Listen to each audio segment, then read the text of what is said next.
We're motivated reasoners, right? So when someone's falling in love with someone and you ask them, why do you like them? It might be very specific, like the way they walk across a room, and then when that exact same person is breaking up with that exact same person and you ask them what reasons do they have to break up with them, they will often say things like the way they walk across the room, janky, jangly freak. So the reasons remain the same, but reasons for will become reasons against when the motivation to search for reasons changes. Hello, and welcome to the Decision Education Podcast, where we talk to a range of fascinating experts who share tips on all things related to decision-making. I'm your host, Annie Duke, co-founder of the Alliance for Decision Education, the nonprofit organization leading the growing call to ensure decision education is a part of every student's learning experience, because we believe that better decisions lead to better lives and a better society. Imagine what a difference it would make in your life and the lives of those you love if we were all even a little bit better at making decisions. This podcast is for you, the adults, who are already out in the world making thousands of decisions every day and who want to get better at it. This episode is presented by one of our producers, Charles Cassidy. We have all been in situations where we realize that we made a mistake and change our decision accordingly. Maybe we think a new job is perfect until we try the commute for the first time and realize there's terrible traffic. Or we're apprehensive about going on a date with someone until we realize that they share our unusual hobbies. In these cases, it's important that once we learn this new information, we update our beliefs and consequently change our mind about our decisions. If we ignore new information and refuse to change our course of action accordingly, the impact can be very significant, causing us to make bad decisions or stick to courses of action that are no longer serving us. Consider the impact of a doctor refusing to change a patient's diagnosis in light of new information, or a police officer who is so sure that someone is the suspect they're looking for that they ignore important new evidence. Our guest today is David McRaney, a science journalist and the creator of the blog, podcast, and best-selling book You Are Not So Smart, which explores the psychology of decision-making, reasoning, and judgment. His second book, You Are Now Less Dumb, was released in 2013, and his third book, How Minds Change, came out in 2022. David is also an ambassador here at the Alliance for Decision Education.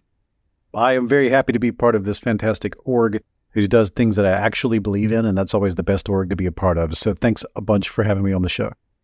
We sat down with David to talk about his most recent book and to learn more about how and why some people change their minds whilst others struggle to do so. We explore how the ability to change our own minds and the minds of those around us can significantly impact the quality of our decisions, which impacts our quality of life. So I wanted this book to be different than my previous work. I wanted to write a book about how minds change. And then eventually, of course, if you're talking about that, you'll get into persuasion and other stuff. And I also wanted the book to be on the ground. I wanted this to be, I meet these people, I talk to these people, I have these experiences, and you come along with me, and we build up to an understanding of the issue. And to get started, both the real way I got started and the real way that the book starts, I wanted it to be, let's go spend time with someone who changed their mind in a really drastic way. And then we can get into the science and philosophy and everything else that goes along with how that happened. And I learned of Charlie Veitch, and I reached out to him and I said, can I come spend a week with you? He said, come on out. So I traveled out to the UK. I went to Manchester, where he lives, and learned all about his life and was astonished, right away. Like, he has insights on everything at every direction at all times, and just barely pays attention to traffic laws or any other laws. The story of what happened to him was he was in the earlier days of social media and the internet in general. He had spent a lot of his young adult life. His father was a oil tanker pilot, and they moved around a lot. And he moved all around the world, and everywhere he moved, he felt ostracized and he felt out of place and didn't have a community and was the subject of all sorts of weird marginalization. And he eventually settled into the UK, got his degree, and went into the world of banking and hated it. And he was living that cubicle life that so many movies in the 90s talked about, the Fight Club sort of, how do I escape this drudgery, I'm a cog in a machine thing. He was feeling that. And he was slowly looking around on the internet and finding all sorts of things. He was feeling angry at institutions, angry at people in power, angry at authority, and feeling out of place and didn't have a community. And he noticed a lot of people were talking about this whole 9/11 thing, 9/11 truthers. And he sort of stumbled into some of those earlier videos that you may recall, like the loose change and stuff like that. And he started making these YouTube videos in the early days of YouTube where he'd run around with a megaphone and he would just go into public places and sort of bark at people and tell them that they were living this Orwellian nightmare. He's like, look at you doing what they tell you to do. And he was almost like he was street art, Rage Against the Machine beat poet stuff to just stir things up. And he was gaining a pretty big following on YouTube as a person who would do this sort of thing. And at some point, he went to the embassy and he barked at them in the same way. And they didn't like that. And so they pinned him to the ground and they had machine guns and they were dressed like goons in his, and this was perfect for his audience. They were like, see, there's the deep state just putting you on the ground. Like, they knew it. Eventually you went too far. That like launched him into a sort of stardom with that group. And eventually he was getting invited on things like Alex Jones's podcast. The people that got him into this fascination were now inviting him on the programs that he was watching and listening to. And he rose and became a sort of a superstar of that world. He got to quit his job and make YouTube videos for a living and meet all the major players in the conspiracy theory universe, David Icke and Alex Jones and everything. But this also is sort of the vehicle by which he changed his mind. He was invited on a program called the Conspiracy Road Trip. It was a BBC show that had a really, really cool premise.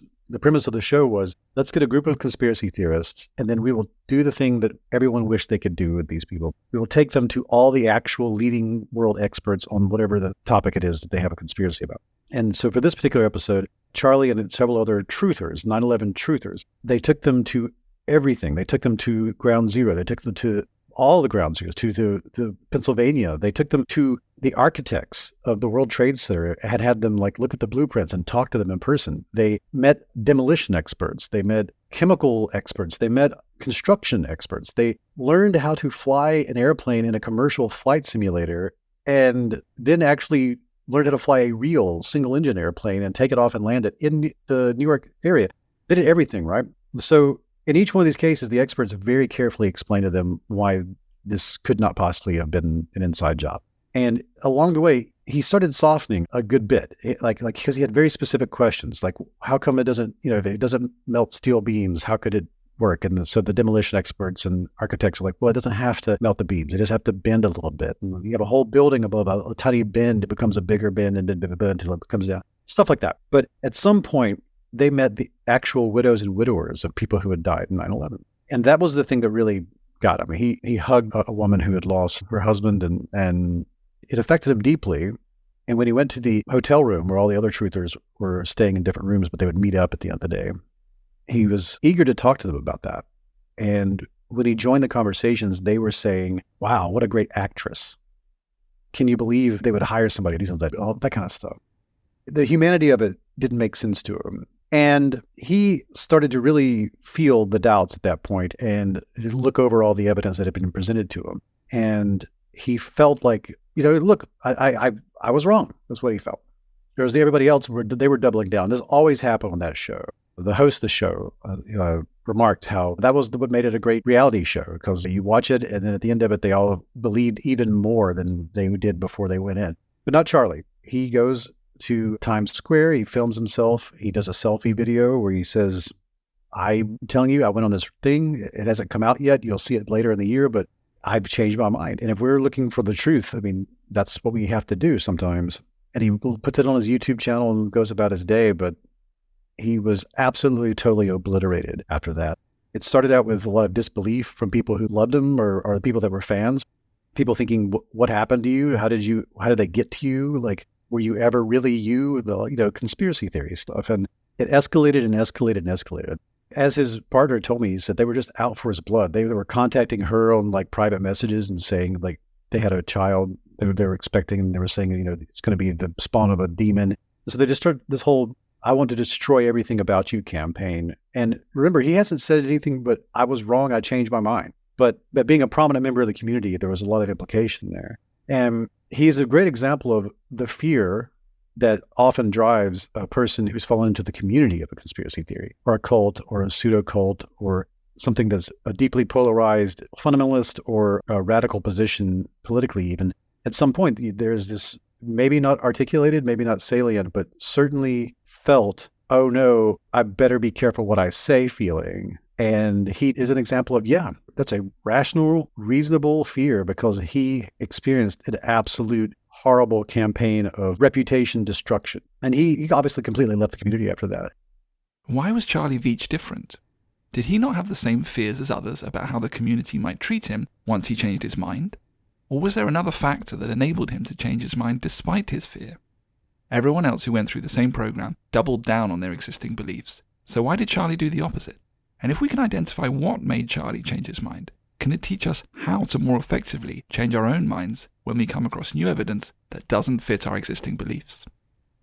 I start the story there because I felt like there was a mystery in this. Why did the facts work on Charlie and the facts not work on everybody else? And the reason he was able to do that, the way I explained it in the book, the sort of, with lots of backing from like studies and experts on how this usually plays out, is Charlie wasn't just a member of the truther community.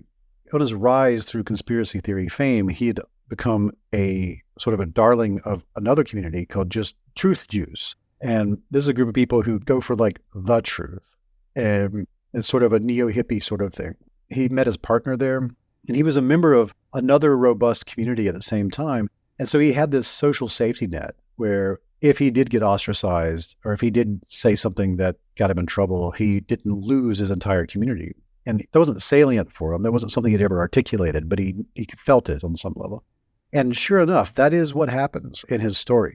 To fully understand the conditions under which people are open to changing their minds, first we have to understand why people make up their minds in the first place. So why did Charlie get into this conspiracy theory at all? What draws people to these types of groups? The yearning for a community was already there in the beginning. The identity that he's looking for is group identity. Like, I would like to be a member of a group of people who respect me and think I'm trustworthy and think talking to me is worth their time. And there's reciprocal altruism and all these things that go into it. He was deeply yearning for that. The conspiracy is irrelevant. Like, the thing that you glom onto, that you fall into, it's irrelevant. The thing that's relevant is this social primate thing that is playing out. There's a great psychologist, Annie Sternisko, that I talked to for the book, and she calls it motivational allures. The motivational allure that gets you into a conspiracy theory community, for some people, it's to take your identity and demonstrate that it has value. Whereas others have a prejudice or an anxiety or a fear that the conspiracy theory allays. These people have two different reasons for wanting to look deeply into the conspiracy, and they'll find the community, and there's a sloughing off process that happens along the way. It's sort of like an email scam. The first step is that allure, which all of us have these allure. All of us would like to not feel bad about ourselves, and all of us have anxieties and fears. And then you find some place online, and we do that. If you like a TV show, you'll go to Reddit and maybe check out that subreddit and love it and join it.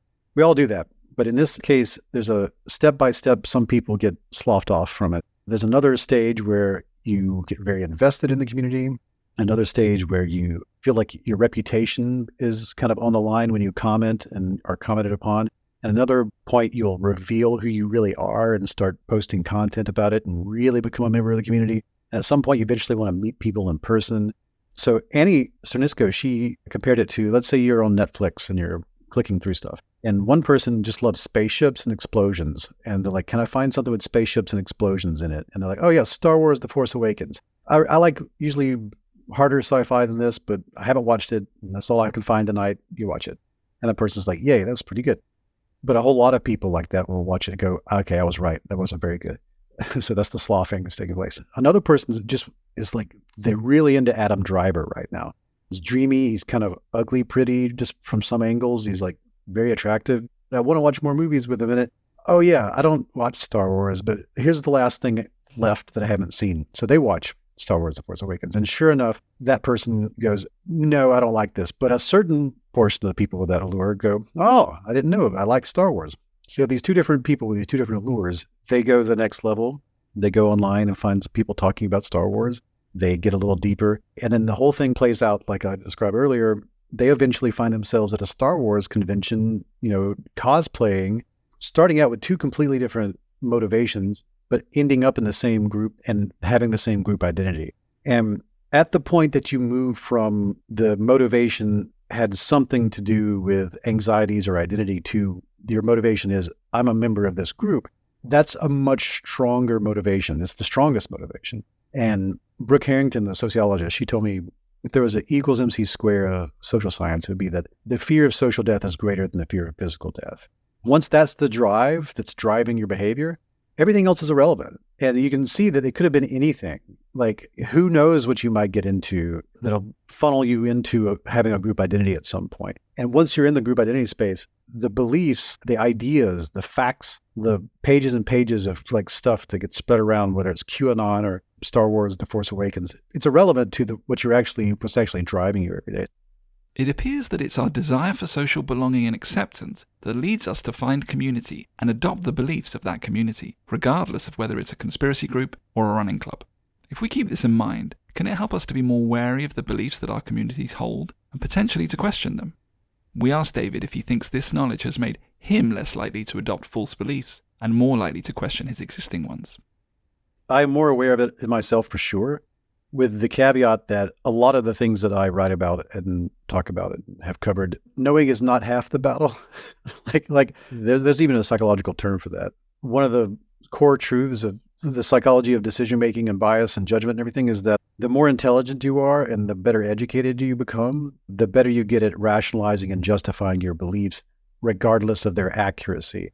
So you have to be more aware of your motivations and drives. That's the thing that you need to pay attention to. So I have tried to, especially since starting How Minds Change, become, this is why therapy is good, like become more aware of what it is that's driving me or motivating me. What are my insecurities and my predilections?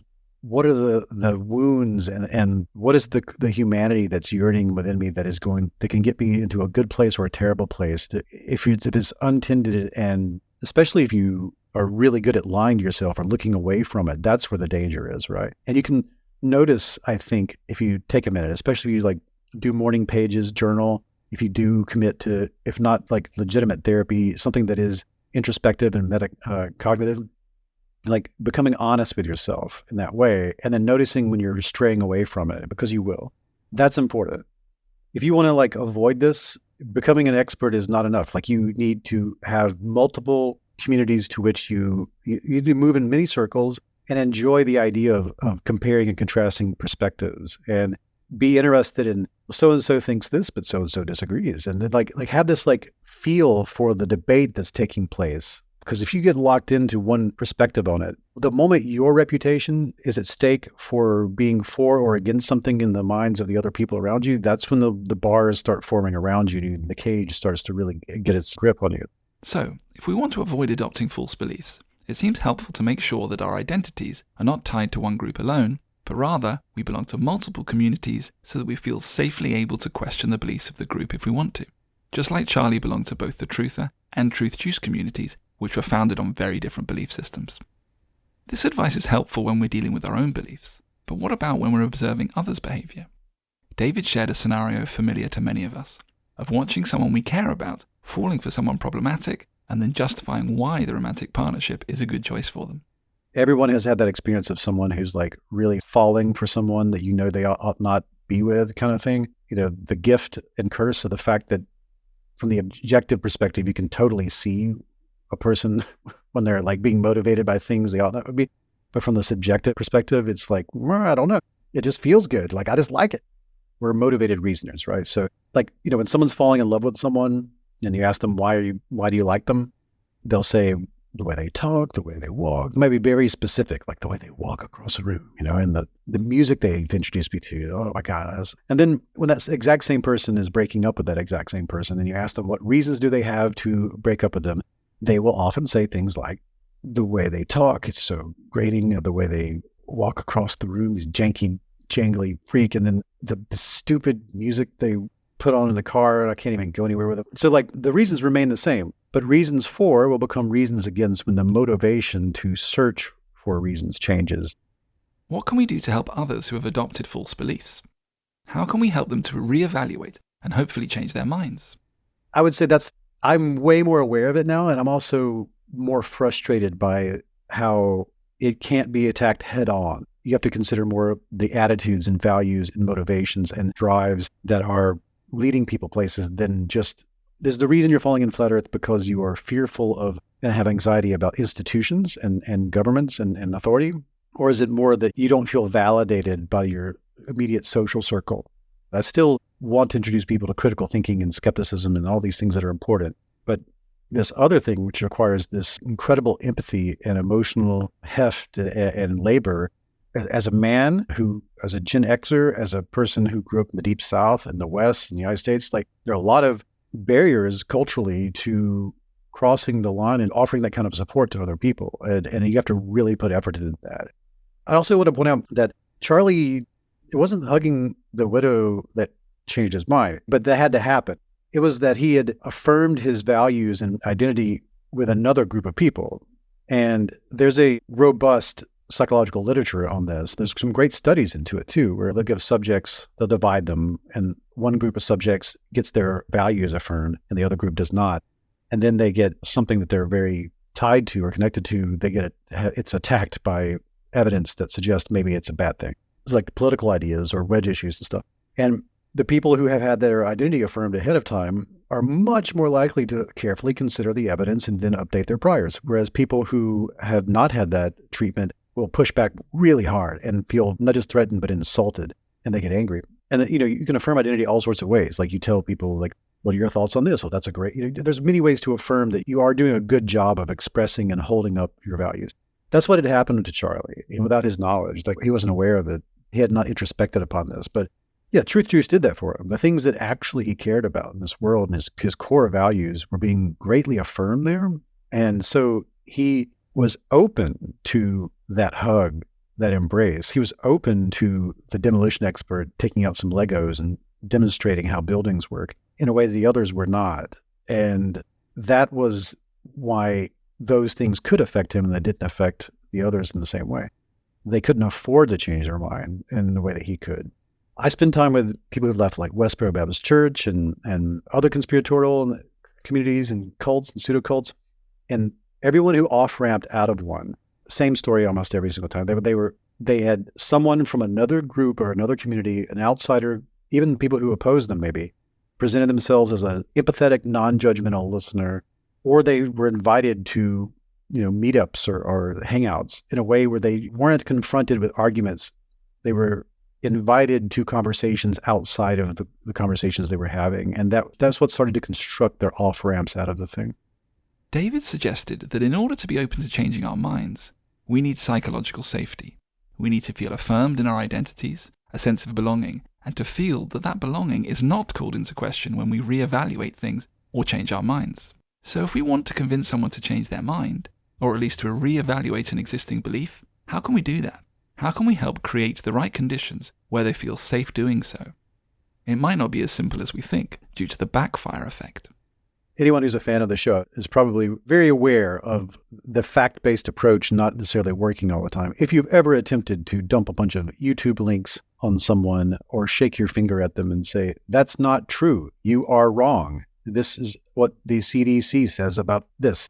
Pick your scientist, pick your expert, pick your trustworthy source and say, no, that's not true. And then you maybe take out your phone and go, well, see, I'm telling you. Blah, blah, blah. Doesn't work very well often. I've spent a lot of time with Nyan and Reifler and Porter and Wood. Nyan and Reifler are the original authors of the backfire effect. It's much more nuanced than it was originally assumed. The original idea of the backfire effect was the more you tell someone they're wrong, the more deeply they entrench themselves. The original research into the backfire effect has not replicated. The research that's been done since has found that facts do a pretty good job most of the time. Like, it's not a bad idea to inform people and give them information. It does move the needle a bit. But the gigantic caveat is you can correct people factually, but it may not affect their attitudes at all. In fact, it may strengthen their attitudes.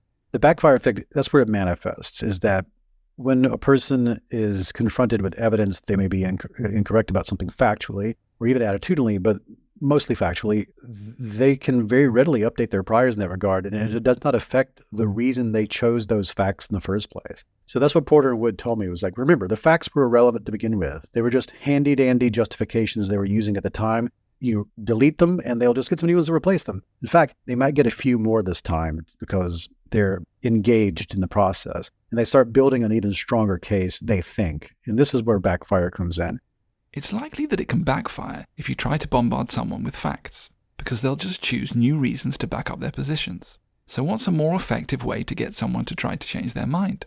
David explained the difference between topic rebuttal and technique rebuttal, which can give us insight into how to effectively get someone to be more open to reconsidering their perspective. I discussed this in the book by dividing it into two categories of conversation and persuasion.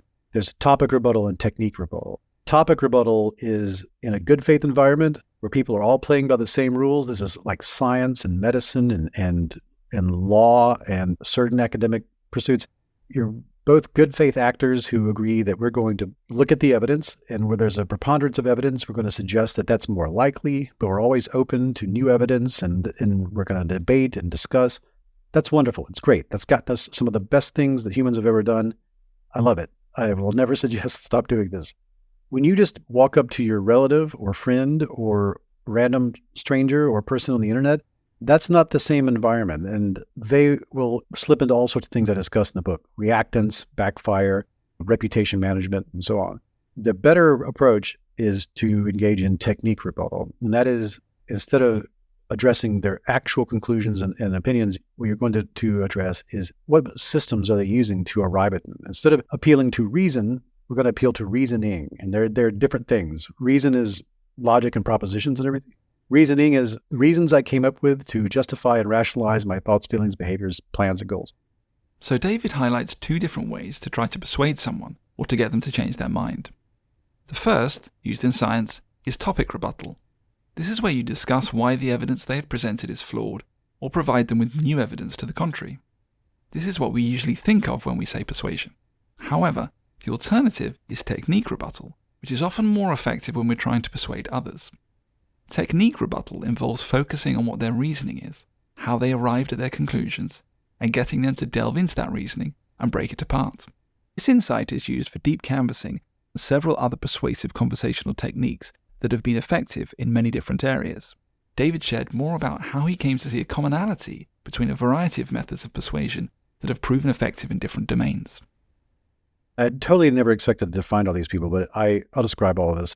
I found deep canvassing, street epistemology. In therapeutic world, I found motivational interviewing. And even since writing the book, I've found so many others. Yet all of these different groups, through A/B testing, through thousands of conversations where they threw away what didn't work and kept what did, they all kind of arrived at pretty much the same technique. And if they put it in steps, the steps were like the same steps in the same order, maybe slightly reworded or rearranged. That blew my mind. When it comes to persuasion that actually gets you somewhere, all of these groups, their first thing that they're dealing with is they're avoiding the crash and burn. They're avoiding the conversation devolving and becoming an argument, becoming an intractable debate. And if you're trying to avoid that, you're going to have to deal with how brains work when we're trying to trade information back and forth. All of it, every bit of it is going to come into play in a very particular way to destroy a conversation or let it keep going. And they all independently rediscovered it. Before we begin a conversation with someone who we're hoping will change their mind, David reminds us to ask an important ethical question. Why are you trying to change that person's mind?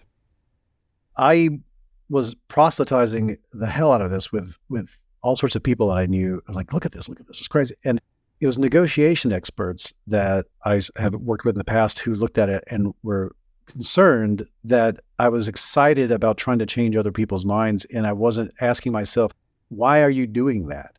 Because there's a real assumption in there that you're right and they're wrong. You have the moral or ethical high ground, or your attitudes are the good attitudes to have, and there's the bad ones. And they were like, I really appreciate that. They were like, have you considered that you're not using this on yourself first? And that was their suggestion, basically. Use this on yourself. So zero, and these have steps. Step zero would be ask yourself, why do you want to change that person's mind? So that's back to the motivations and drives that I was discussing earlier. Have you thought about what it is that's compelling you? Or what is it that you're trying to validate or salve over by this? What are you hoping to accomplish? In essence, do you have good reasons? And at least do that. Even if you trick yourself into thinking you do have good reasons when you don't. Like if you don't do that first step, that is step zero, you won't discover that till too far along the way, and you might ruin the conversation. This is what happens. I talk about it in the book. I was very excited about it. And very early on, I eject from an attempt to change someone's mind about something because I realized there was very much no good in doing so. So I really encourage you to do that. At least walk into the situation feeling like you've done your due diligence before you jump in, because that otherwise you're not doing it ethically as far as I'm concerned. If it's about fact-based things, hopefully your actual motivation is because we want to believe true things, right? That's a good reason. And then when it comes to attitudes, like, is this a purely subjective thing? If not, like, is the attitude you're trying to adjust causing harm in the world? Are you removing some poison from the world? And when it comes to values, same thing. So please do step 0 first. And, so doing, there's intellectual humility that you're trying to foster. Maybe I'm wrong. Hopefully what you should do in all of the techniques that I describe in the book, the concept is you're going to go shoulder to shoulder with the other person and explore why you may disagree on this. And in so doing, you may both learn that you're both wrong, or you may like adjust each other's priors to the point that it isn't even like that anymore. We're just getting more dimensions to our perspective on the issue. And we've all done this already before, which is if you walk out of a movie, I'm sure you've felt this, where you watch a movie and you're like, I love this. This is the best movie I've ever seen. And then you walk out into the parking lot, if you see it with another person, and you become astonished to learn that your friends are like, I hated that. But you don't go, well, we are never going to be friends again. I reject you and everything you believe in. You start having a little conversation about it, and you explain the things you like, they explain they don't like. Every time I've done that, I've moved a little bit. I've been like, well, yeah, you are right about that. And they've moved a little bit, which is what we're talking about, which is instead of trying to be right versus wrong, like trying to debate the other person, we just move shoulder to shoulder and go, I find it very interesting that we would not be in agreement on this. I wonder why. Once you've established why you want to get someone to change their mind, or at least start to explore their beliefs more deeply, and you've made sure you're open to changing your own mind on the issue too, then you're ready to begin. Step 1 is establishing rapport with your conversation partner. So here are the steps. And there are several of these in the book. If you're discussing a belief, you should use one system. If you're discussing an attitude, use another, but they're almost the same, but they're slightly different. First thing is step 0, and then establish rapport. From a scientific perspective, what we're talking about is not activating a lot of the triggers that social primates have innately. You want to ensure them that they're not going to be shamed, that they're not going to be ostracized. There's no threat of that. You're not going to threaten their agency, which is that's what generates reactance. Reactance is, we've all experienced that. Establish rapport early on. And part of that is asking for their consent. Hey, I would like to have a conversation with you about this where maybe we might, we possibly could see it differently at the end of it. I don't know. I'm interested in having that conversation with you. Mainly, I just want to know how you feel about it and what you think about it. And I don't necessarily want to change their minds. I mean, that would be nice if it happens, but you don't want to shame them in any way. And, that has to be established. Do that naturally. We're all very good at it. If you're a person, you can do that. So establish rapport first, then get consent, and then ask for your fact-based claim. And ask them to state it as a claim. And you can also ask it like, what is a belief that you hold very strongly? What is something that sort of guides your thinking? Or if it's about a particular issue, like how do you feel about gun control? And ask for a very specific claim within that and get it down to the point where you repeat it and summarize it back. It's important that you summarize it in a way that you're almost a lawyer for their side. You're creating an argument that's even better than the argument they're presenting. And then ask over and over again, is that the argument? Like, make sure you get it right. To recap, step 1 is establishing rapport, making sure they feel comfortable and safe talking to you and asking for consent. Step 2 is asking them for a claim and then repeating it back to them. For example, this could be anything from Casablanca is the best movie of all time to the earth is flat. Whatever definitions they're using, clarify them.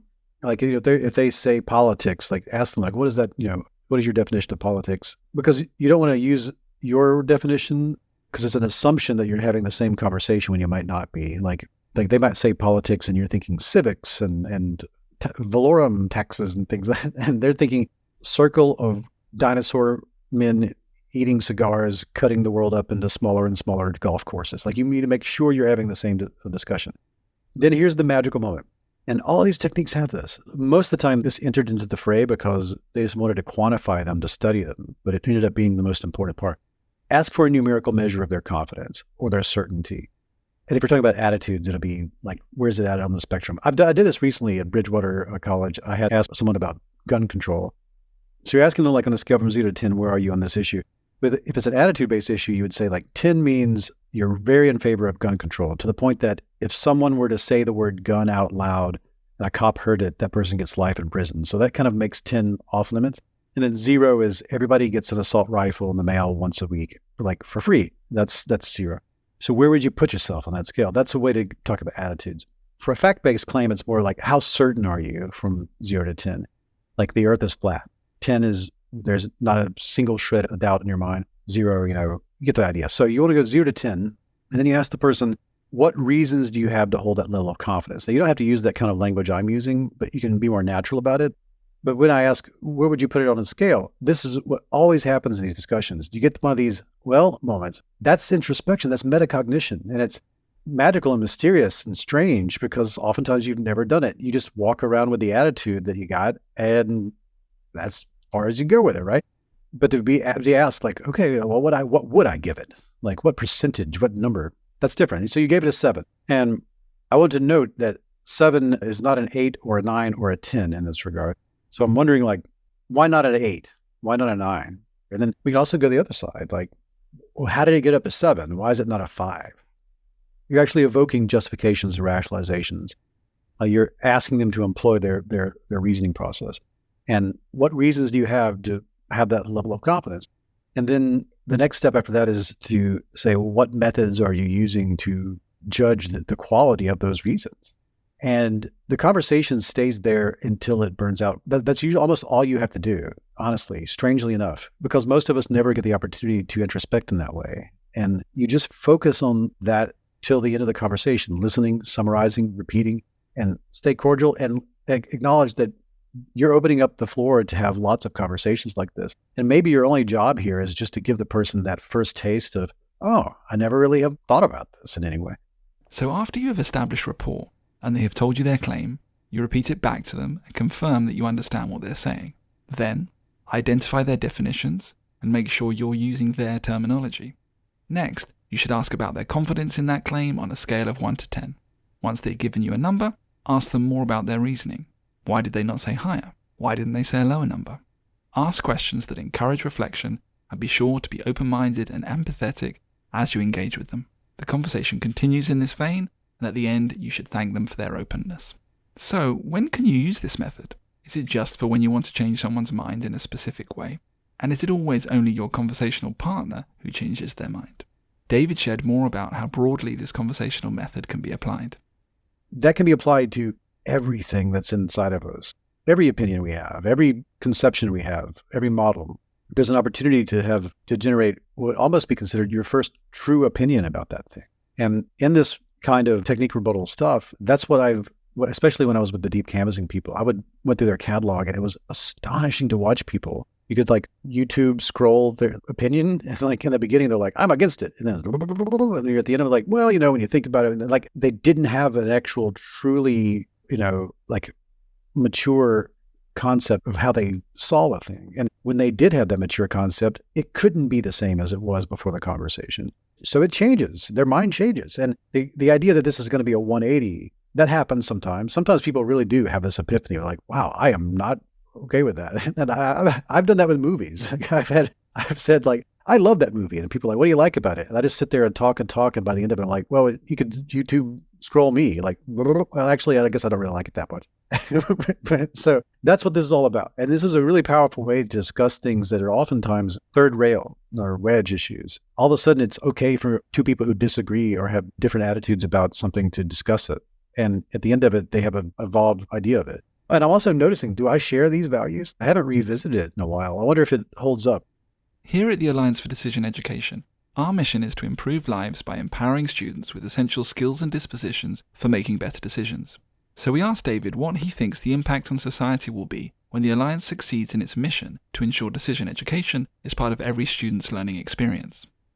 The pressure put on a person in K through 12, the world they're in where you are inundated with more information than any human being's ever been exposed to on a daily basis, and surrounded by social pressures that are endless and unrelenting, and your attention is being sold and begged for at every angle. This would have been great for someone in the 1970s to experience. Now it's more relevant and more important than ever to give yourself the tools to be a good information consumer, a good traveler in the epistemic chaos of the modern era. And I can't think of anything more important than the impact on society would be better citizens. Whatever wrongs they see in the world, they're more empowered to do something about it. And the choices they're going to make when it comes to economics and relationships and jobs and their role as a citizen, these are all things that more than ever require a great understanding of introspection, metacognition, critical thinking, decision-making, and judgment.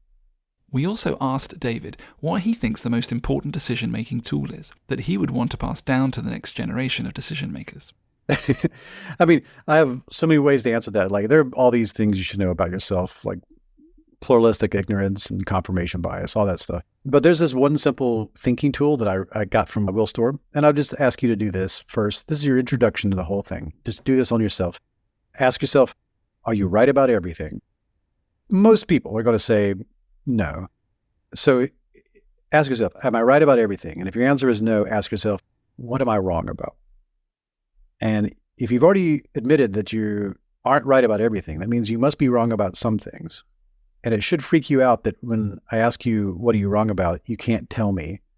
That means there's some reason why you don't know what you're wrong about. And there should be more questions bubbling up. How would you go about learning what you're wrong about? And how would you go about fixing that? And I would encourage you to ask those two questions to yourself and see what happens next. That was David McRaney, science journalist, podcaster, and author of several books exploring the psychology of reasoning, decision-making, and judgment. His most recent book, How Minds Change, was published last year. We're grateful to have David as a guest on the Decision Education podcast. To learn more, check out his website, davidmcraney.com. He's David McRaney on Instagram and LinkedIn. He's on Twitter at NotSmartBlog. And his podcast is called You Are Not So Smart. Here at the Alliance for Decision Education, our mission is to improve lives by empowering students with essential skills and dispositions for making better decisions. We're spearheading a national movement to ensure that decision education is part of every student's learning experience. Through this podcast and other initiatives, we're raising awareness about decision education, and we'd appreciate your support. Visit our website at alliancefordecisioneducation.org to learn more about our work. You can also find us on Twitter, Facebook, and LinkedIn. If you have any suggestions for future interviews or episode topics, please email us at connect@alliancefordecisioneducation.org. If you enjoyed this episode, please share it with others and leave a rating and review. And make sure to subscribe to this podcast on your favorite platform so you don't miss any episodes. Thank you for listening, and we hope you join us again soon.